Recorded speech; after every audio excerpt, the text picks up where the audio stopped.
Hello and welcome to Talk a Good Game. It's just finished. Fulham 1, West Ham 1 in Hammers. Final friendly ahead of the Boxing Day Premier League fixture against Arsenal at the Emirates. 8 p.m. kickoff. As I say, looking forward to that one. I am really not. But today is all about the Fulham one. Now, two disclaimers. Normally, I've got one. Normally, my disclaimer is I know it's only friendly. So I'm going to say this player played well. Add in, it's only friendly after it yourself. So I'm aware it's only friendly. Second disclaimer, which is new, I'm in a grumpy mood today, okay? I'm in a grumpy mood. I'm hungover. So that has had an impact. However, there's something that really annoyed me in today's game. I'm going to leave that towards the end and we'll discuss the game first of all. And that was bad news for West Ham fans after 12 minutes. Gianluca Scamacca went off injured.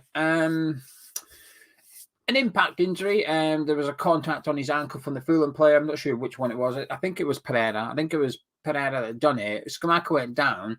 It didn't look too serious at first. And you saw the replay and thought, oh, he'll get up. And, the commentator felt he was just going to get up as well. And physio's there, doing his wiggling and waggling with his foot. But no, Scamacca wasn't feeling it. So he went off with an ankle injury, which is a little bit of a worry. Hopefully, it's not bad, and he's obviously available for next Monday. So this is a bit of an anxious wait, isn't it, for news of the Scamacca injury? But he went off, and then Fulham made it 1-0 after 42 minutes through Vinicuis. They came down the right-hand side. Really nice cross, to be fair. That was a fantastic cross into that area, just a couple of yards away from the 6-yarder, so the keeper can't come get it, and then all the striker has to do is make contact, get on target. He probably scored all the paces in the cross. And Vinicuis did it. He beat Craig Dawson to it. Fantastic header, 1-0 Fulham.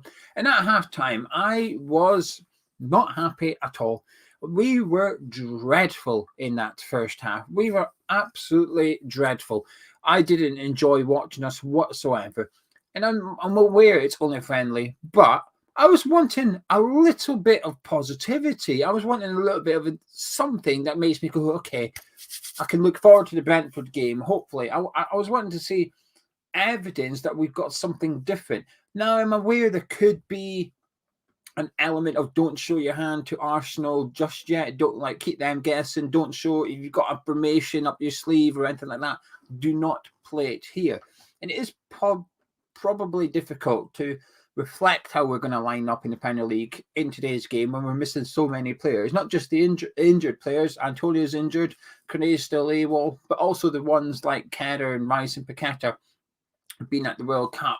So it is hard, but I wasn't happy whatsoever. I mean, I struggled. By the way, that theory I've got, I'm not sure you had, I don't believe it. I'm clutching the straws here, but I don't believe that whatsoever. I think this is how we're going to play against Arsenal. And that made me really worried at halftime. I thought the football was poor. I thought going forward, we lacked creativity. We created one chance in the first half. Lovely bit of work down the right-hand side. Gave it into Jarrod Bowen. Should be hitting the target. He should be doing better with that chance, in fairness to him, Jarrod Bowen. But defensively, we looked untested. But I just didn't really like it at all. The first half, I just did not enjoy it. I was worried. I was sitting there thinking, dreading this Arsenal game. Second half, what I will say about the first half, though, I felt we were playing a 4-3-3 up until Scamacca's injury, because that changes things a little bit. But even after that, actually, I felt Souček was, in the first half only, a defensive midfielder, and that Lanzini and Fornals were playing either side of him, both playing quite deep. So I thought, oh, hello, have we got a new formation here? And then when the injury happened, we shuffled the deck and ended up having Downs and Lanzini in front of Thomas Souček. Now, that changed in the second half, because Downs was one that started to sit a little bit, and Souček got forward a bit more. But I thought it was a 4-3-3 from us in that first half. But saying that, it didn't really work. I didn't enjoy it.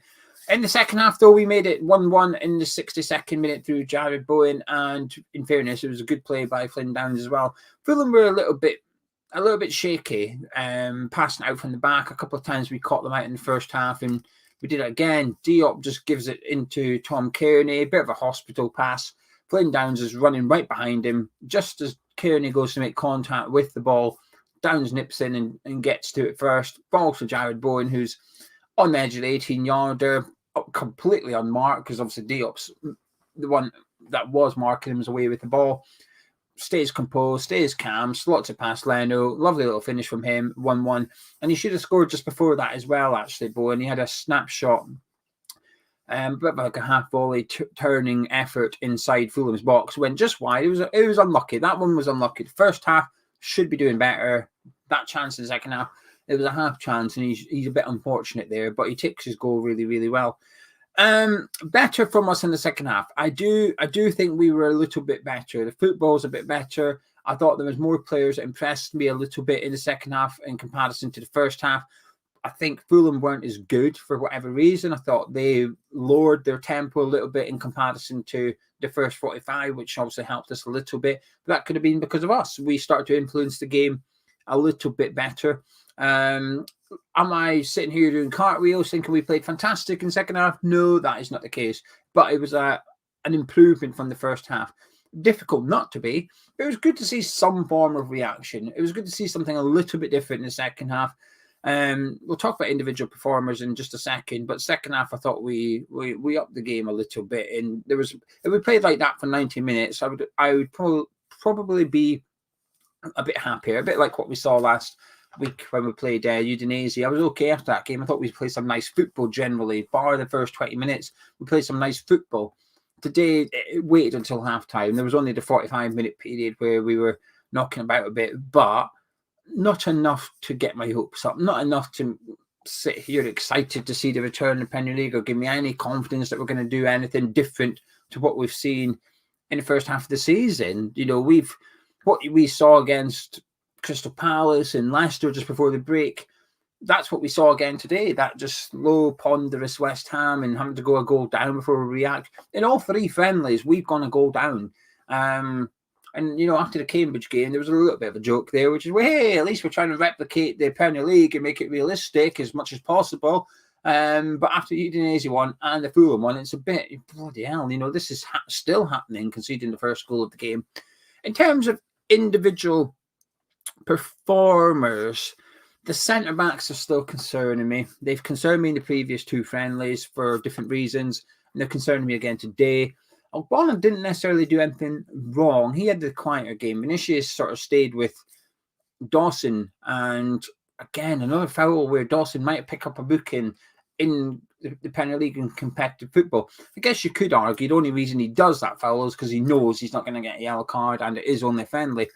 But I don't think so, because I've seen him do those fouls in the Premier League before, and this time it's hauling down Vinicuis, and I'm worried about him, actually. I am worried about Dawson if he plays against Arsenal, because surely Arteta would be targeting and saying, right, Nketiah, just get next to him for 90 minutes and stay with him. Eventually, you'll get in. You will get in. You harass Dawson for 90 minutes. At some point, he will let you in, and you're going to be faster than him. He looks slow.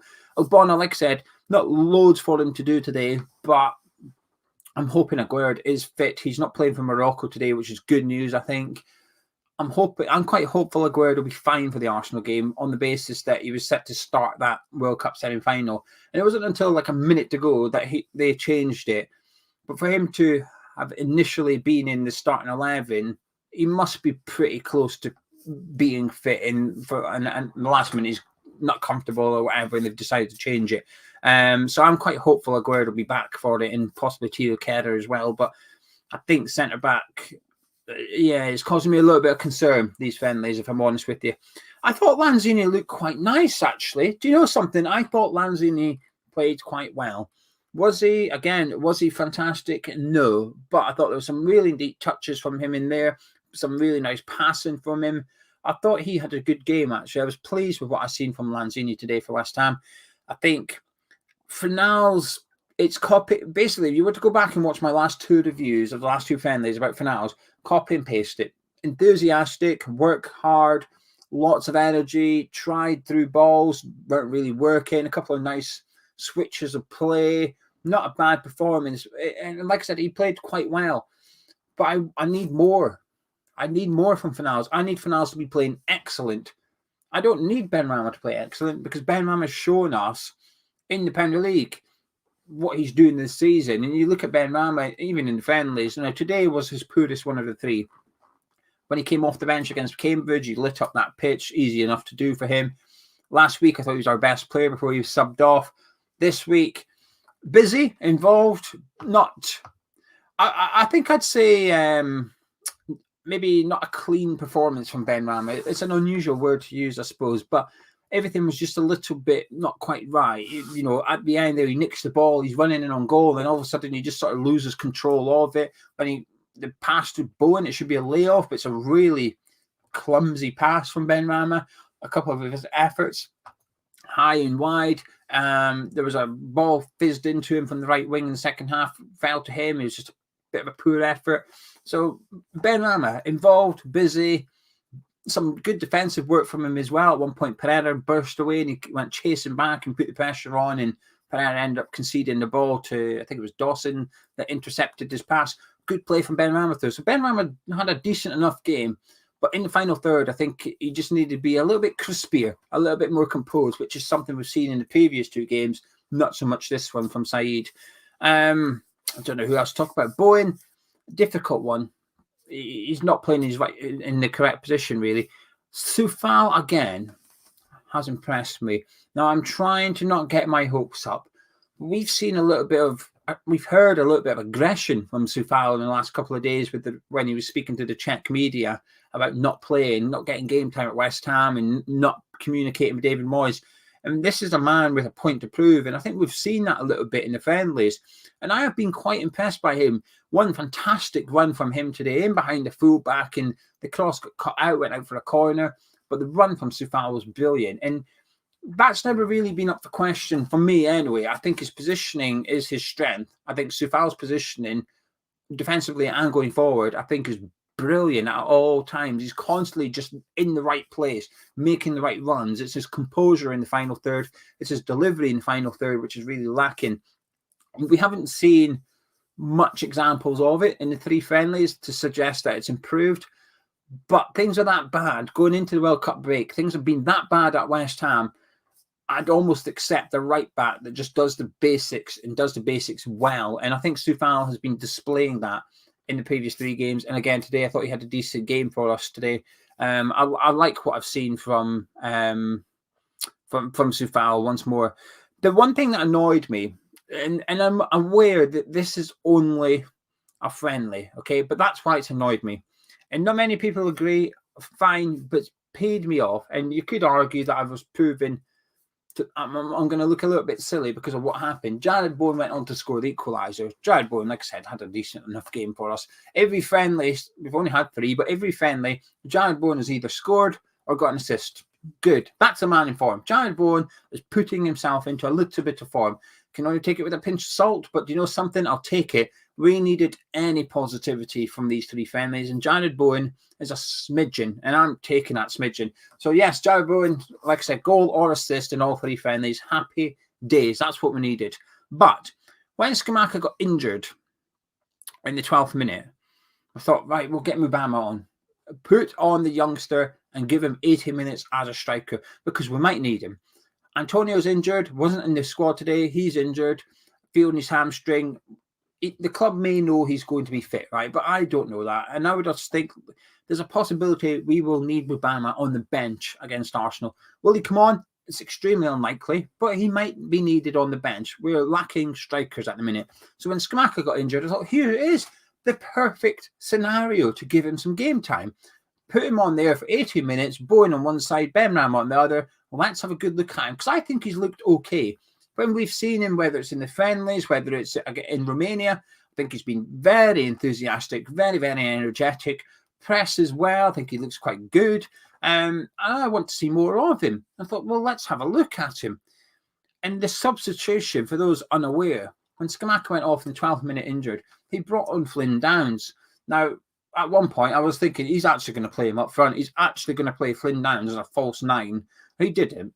He put Flynn Downs into midfield in Fornals' role, moved Fornals out onto the right into Jarrod Bowen's role, and moved Jarrod Bowen up front into Scamacca's role. So he moved he shuffled the pack, moved 3 players round to accommodate that substitution, rather than just put the youngster on in the put the striker on in the striker role and leave Bowen, leave Pablo Fornals where they are, and let them do their thing in their natural positions. Instead, we had 2 players playing out of position. And I got really frustrated with it. When it happened, I thought, why are we doing this? The opportunity to give youngsters at this club is minimal. And I accept that. It's a difficult thing to do. When are we going to play Mubama this season? We can't really. There's not many opportunities. Barring injuries, there's not really any opportunities. The opportunities were the Conference League once we'd qualified, and he played in that. Possibly the League Cup. He didn't play in that. But there's so much squad depth we've got now in terms of senior players. The youngsters getting a chance is minimal. There's not many chances now. So today was one of them. And it was only just, I know it was only just a friendly, but just put him on. You might discover something. You might score a couple of goals, and suddenly it's like, okay, now we're 3-0 down at Arsenal on Boxing Day, 10 minutes ago. Put Mubama back on. Put him back on. Give him a run out in the senior team. He might get a goal. You might just discover something. And it really frustrated me, actually. It really, really frustrated me, because while we're struggling to keep hold of Harrison Ashby, now a lot of people blame David Moyes. I understand why. A lot of people don't give David Moyes any blame for Harrison Ashby wanting to leave. I understand why. I think it's a bit of both. I think he's partly to blame, but I don't think he's completely to blame. However, then you see stuff like this with Mubama, and you think, do you know what? It's hard to defend, if you like, when Harrison Ashby says, I'm off West Ham, see you later. It's difficult to say, well, you shouldn't be doing that. Stay at West Ham, you're going to get minutes. He was on the bench today, Ashby. He got no minutes. He didn't come on. Now, I know why, because Moyes expects him to leave in January. Why would he give him valuable game time to the youngster once out? I've actually got no problem with that. But you could be giving valuable game time to those that possibly do have a future at West Ham, and a future in which you can still influence to this day. Ollie Scarles has signed a deal during the week. Happy days. Good.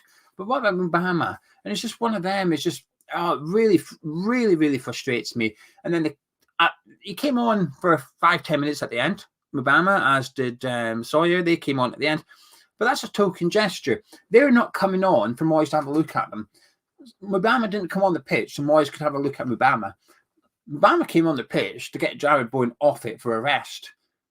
That's because if that wasn't true, then why did Mubama not come on earlier on? Well, I'll tell you why. Because he doesn't want to have a look at him. He wants his senior players to get the minutes, and that's it. He's not interested in Mubama. The only reason him and Sawyer came on with 5-10 minutes to go was to get Bowen and Ben Rama off, so they didn't have to play 19 minutes, to give them a bit of a break, give them a bit of a rest, keep them injury-free for the Arsenal game. I understand that, by the way. I understand why Moyes wants to lower the risk of those 2 players getting injured.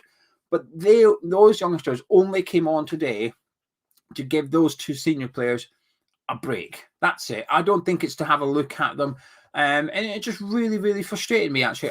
It frustrated me a lot, especially then, after that substitution, for the rest of that first half, so 30, 35 minutes, we were poor, really, really poor. The football was terrible. Now, Downs came on and we played like prime Man City. Fair enough. Substitution justified. Can't argue with it. But we did it. It was just... Mubama would have given us a little bit of positivity, regardless of how he played. It would have been a little bit of positivity. And it feels like an opportunity wasted to me. I know a lot of people watching this think, I think you're going a bit OTT here. Maybe I am. But like I said, I am grumpy. I know I'm grumpy today. And it just really peed me off at the time watching it. And then, like I said, this isn't the reason Ashby's leaving. It's not the reason Sonny Perkins left, or so on and so forth. And there'll be other youngsters in the future that we want to hold on to that leave. But when it comes to games like this, small opportunities, and we just don't give it. And, it's possible that next Monday we go to the Emirates without Antonio and without Scamacca. Now, Bowen will be the striker. We know that. But at least if Mubama had a bit of game time today, he would have been an option, or at least on the bench anyway. But anyway, I'm going to stop moaning for today. And maybe tomorrow I'll be back moaning. I'm intending on doing a live video tomorrow, a live with Gio. Don't hold me to it, though. It depends on what the news is and if there's anything to discuss. But I intend on doing a live with Gio.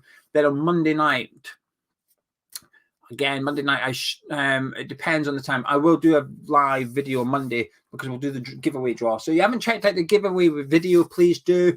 It's on the channel. It's titled something like Hammer's Chat giving away a signed shirt and 9 other items, something like that. Go have a look. It's completely free to enter.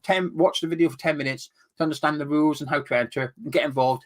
And Monday I'll be doing the live draw. But hopefully tomorrow I'll go live, and hopefully some of you can join me for a chit chat in the live chat, because I like to see what you guys are thinking. It's a very interactive show.